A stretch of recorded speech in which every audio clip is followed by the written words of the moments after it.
Hey, it's Tom Zero to Pass, New Batama Third Eye Facebook page, coming at you with a Chaos Breaker deck study profile video. As you all know, I put up like an over hour video. I figured you guys deserve to have something a little bit more succinct. I also figured you deserve definitely something with a better sound check on it, so hopefully the sound will be good for this. I did want to talk about my choices, and I am going to try to make this really succinct, so let's go. Starter. Definitely play with V-Starter. You get a draw. It's really good. And if you go second, you get a quick shield, which may help you have a card to pitch to whatever you need. Whatever you need. Okay. It is a Force 1 deck, so make sure you've got your Force 1s.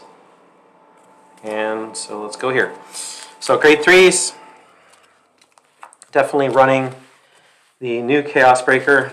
New Chaos Breaker replaces the old Chaos Breaker, pretty much 1-for-1. So you can look up what he does. I'm not really going to go through every single effect in my deck here. We run Close. Definitely keep Close. I'd run Close at 2 to 3. I think 3 is really good. Close basically effectively when you use it as dry fire allows you to force your opponent to place a card from hand into a rearguard circle as locked.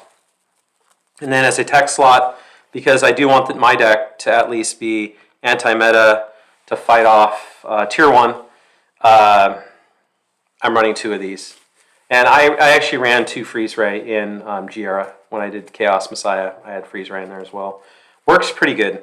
Grade 2s, you're definitely going to want to run Zirconium. Zirconium's our new hot shot in the grade 2 lineup. It's an on-place, or I should say an on-ride, on-call.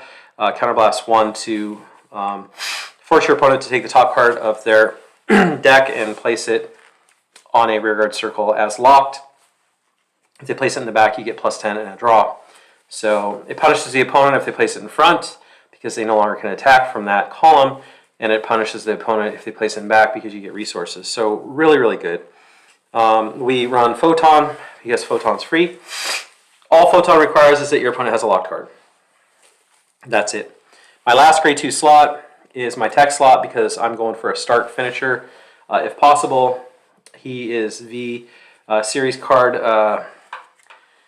Binodal. Binodal is it's basically Soul Blast 1, retire him, draw a card, Counterblast 1, and force your opponent to have to do like art, as my friend says. So grade 1s, 3's ink, you don't need more than 3. In Giera we ran 2 or 3. The deck does have not so much Counterblast actually. Counterblast here, and then in the extra deck you've got Chaos Universe and Stark pretty much as the main Counterblaster. So honestly, you're going to use this probably twice a game. It's enough, and it works. You're going to run 4 Dwarf, White Dwarf, absolutely. This card pretty much replaces Penrose. It allows you to search for any of your grade 3s that you need, and it's going to be in play. When you do that, you're not pitching a card like Penrose, you're not losing Soul Blast.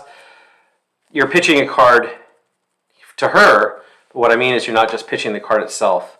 There really is no reason to run that card anymore in this deck because you have this, and not only that, you have Claw. Claw's our new grade 1. On hit, on boost, hit, you can look at the top 5 and get a Starvader. You can get one of these if you need. Okay? Into Soul, unlock a card to lock a card.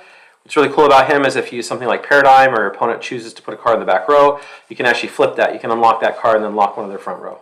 And it goes into Soul and feeds your Soul. It's pretty good. So there's that. And then lastly, Barrel. Barrels are a Mega Locker, which means that your opponent can unlock during their next turn, but it's the turn after that they can unlock. This is actually really important with start plays because you're going to want to Omega Lock because when you go on start, we no longer have the on-ride lock, which we had with Crisis. So you don't want to make sure that there's a card in play locked so that when you have him in play, your Stark's getting that extra crit. Okay, because you want to stack Force 1 markers, make Stark really big. You want to make a tank that has 2 crit, and then you use this to force double guard. Grade 0s, I do main board a carbon. I used to do this in Giera. Really like that card. It basically replaces Colony Maker as a toolbox searcher. You can search this, you can search this, you can search Paradigm. For PG Draw, I absolutely would run 4 PG Draws instead of trying to put a PG in here, because what are you going to replace? You're not going to replace anything there. And, you know, thorium, I'm just looking at my thoriums here. Yeah, where are you going to put it? We typically ran anywhere from 5 to 6 draw. So you want to keep draws in here, and you can absolutely, without a doubt, put together that function of PG and draw, which is great. Paradigm Shift, old crit, so it's got weaker numbers, but it's really good because you put it on top of your deck. If there's a locked card on your opponent's field, you can then lock one of their back row, and then of course use this if you wanted to flip that to the front row. But the other thing is this goes back on top of your deck and it recycles itself. You shuffle, so getting more criticals. And this deck actually wants as many criticals as you can get in. Super Atoms is a stride fodder. Again, more reason why you do not absolutely need Penrose in this deck. I run it at 3.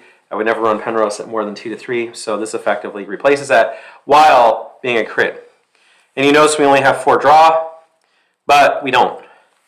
We have 7.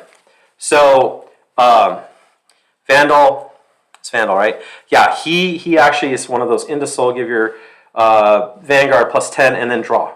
So this deck actually has a number of draw effects. You get to basically plus 1 off this, you plus 1 off this, you definitely got your draws. This replaces itself, this you pitch to cycle, this it recycles itself basically, and of course you have him. So as we used to run a lot of draws, we can now put in more crits because of cards like that. Okay, and having cards like Super Atoms, we're able to actually open up our grade 1s so that we can actually have more functionally valuable cards as well. So, and then lastly, I run 3 of the VR Heal. The VR Heal is very important. High guard value, especially early game. And then I run 1 of the counter chargers. So the way this works is if you use her to call a G Guardian, you can then bind her and another heal in your discard pile that maybe you used earlier on to then countercharge 1. Not a bad option. I would not run more than 1 or 2 because, again, low numbers. So we only have 3 triggers. I'm doing this by actually looking at my computer. That's why that looked kind of funny. We have 3 triggers, her and 2 Penrose, that are the old, lower numbers. Everything else trying to max as much as I can the higher trigger value.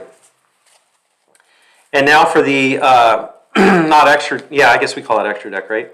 So I've got 2 Universe. Some people may disagree with this. Universe is, I always wanted something before using Universe. I didn't ever really want it as my first stride, although it's pretty much what we had as our best. When it's your first stride, your opponent's going to take a card from their hand. You're going to pick one of the circles you get to pick, and they put it face down from hand.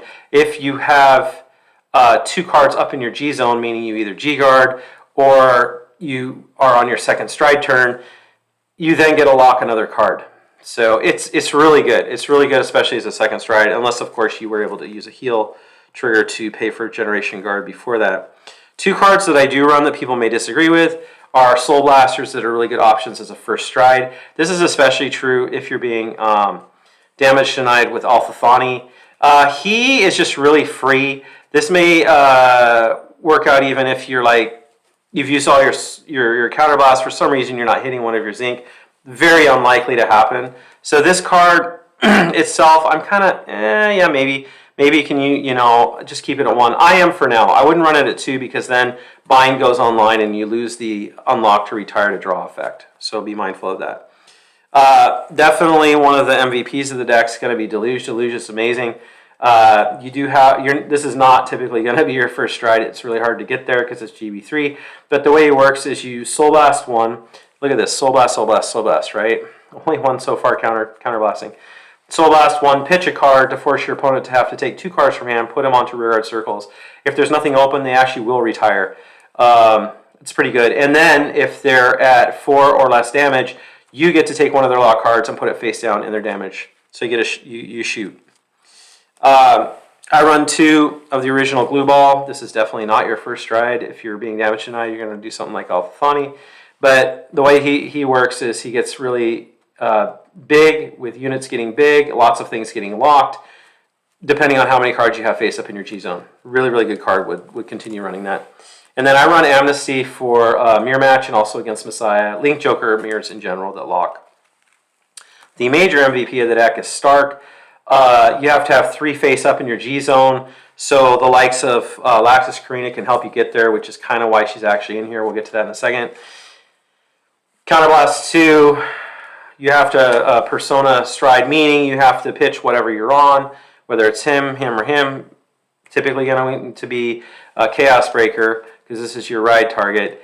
You're going to attack 3 times. You're going to be -2 drives on each attack, still getting the 3 drives, 1 per each. Do note that Vandal will only work on the 1 time he is put into Soul, so you can't use this to get +10 for the whole sequence of attacks. It doesn't work that way. However, binodal, definitely the whole turn, okay? It's really, really good. For G-Guards, unlock 2, get +20. Pretty good. You unlock your opponent's cards. You then draw to have more cards to guard with. And then we've got Cosmo Wreath as a G-Guard. What you do here is you counterblast 1 of your opponent, chooses a card in the back row, unlocks it. It gets +5. So you're going to replace a 20k heal for a 20k guard, generation guard. And then Laxus Karina, last but not least. You can lock a number of cards yourself, and then your opponent gets to lock that amount in their back row for a counterblast and a flip of a G-Guard. The flipping of the G-Guard is very important because you're trying to accelerate into start. So that's the deck profile with some explanation for why I'm not running certain cards and why I'm running the cards that I am. There are a number of cards that you can try in here. Dubnium, I think Dubnium is a really good option. Cold Death, depending on what you want to do. I've seen people throw in a little spice with Glendios. You can, it really depends, but there's that option as well. So I hope you guys like it, and again, I just wanted to rehash, give you something that's a little shorter, a little more concise, and there you have it. So I hope you're having a good weekend. I'm getting into it, hope to get in some Vanguard, and I hope you do as well. Stay safe, wear your mask, take care, peace.